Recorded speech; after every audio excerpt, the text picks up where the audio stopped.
سورة البينة. بسم الله الرحمن الرحيم. رحمن رحيم الله تعالى نامه. لم يكن الذين كفروا من أهل الكتاب والمشركين منفكين حتى تأتيهم البينة.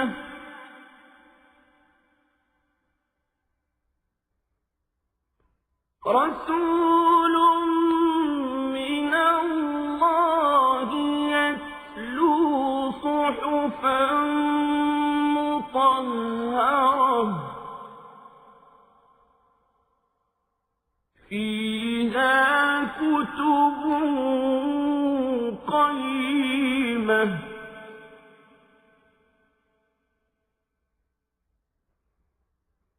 وما تفرق الذين أوتوا الكتاب إلا من بعد ما جاءتهم البينة.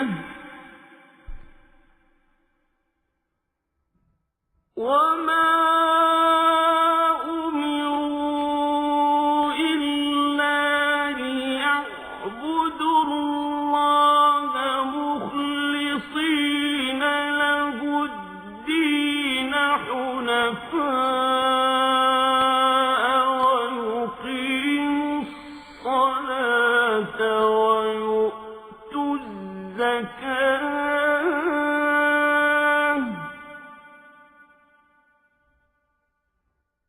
وذلك دين القيمة.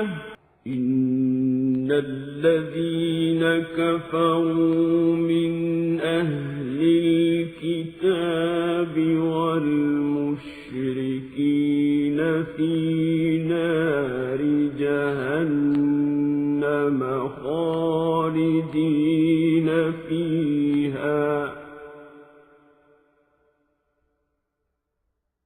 أولئك هم شر البرية.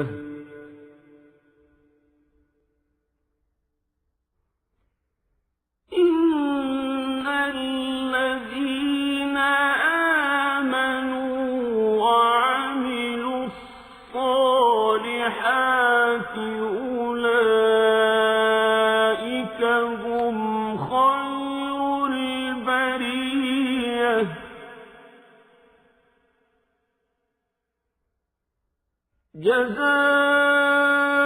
جزاؤهم عند ربهم جنات عدن تجري من تحتها الأنهار خالدين فيها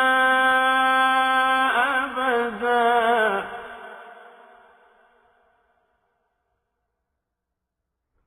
رضي الله عنهم ورضوا عنه ذلك لمن خشي ربه. আহলে কিতাব ও মুশরিকদের মাঝে যারা আমার আয়াত অস্বীকার করে তাদের কাছে সুস্পষ্ট প্রমাণপত্র নিয়ে না আসা পর্যন্ত তারা কখনো ফিরে আসতো না। আর সে প্রমাণ হচ্ছে আল্লাহর পক্ষ থেকে রসুল আসবে যারা এদের আল্লাহর পবিত্র কিতাব পড়ে শোনাবে। এতে রয়েছে উন্নত মূল্যবোধ ও সঠিক বিষয়বস্তু। আগের কিতাবধারী লোকেরা তাদের কাছে সুস্পষ্ট প্রমাণ এসে যাওয়ার পরও বিভেদ এবং অনৈক্যে নিমজ্জিত হয়ে পড়েছে, অথচ এদের এছাড়া আর কিছুরই আদেশ দেয়া হয়নি যে তারা আল্লাহর জন্যই নিজেদের দ্বীন ও ইবাদত নিবেদিত করে নেবে এবং নামাজ প্রতিষ্ঠা করবে, যাকাত দান করবে, কেননা এ হচ্ছে সঠিক জীবন বিধান। আহলে কিতাব ও মুশরিকদের মাঝে যারা আল্লাহ তাআলা ও তার রাসূলকে অস্বীকার করেছে তারা অবশ্যই জাহান্নামের আগুনে থাকবে, তারা সেখানে অনন্তকাল থাকবে। এই লোকগুলোই হচ্ছে নিকৃষ্টতম। অন্যদিকে যারা ঈমান এনেছে এবং ভালো কাজ করেছে তারাই হচ্ছে সৃষ্টিকুলের মধ্যে সর্বোৎকৃষ্ট। তাদের জন্য তাদের মালিকের কাছে পুরস্কার রয়েছে এমন এক জান্নাত যার তলদেশে প্রবাহিত থাকবে ঝর্ণাধারা। এরা সেখানে অনন্তকাল ধরে অবস্থান করবে। আল্লাহ তাআলা তাদের উপর সন্তুষ্ট হবেন, তারাও আল্লাহর উপর সন্তুষ্ট হবে। মূলত এ হচ্ছে সে ব্যক্তির পুরস্কার যে তার মালিককে ভয় করেছে।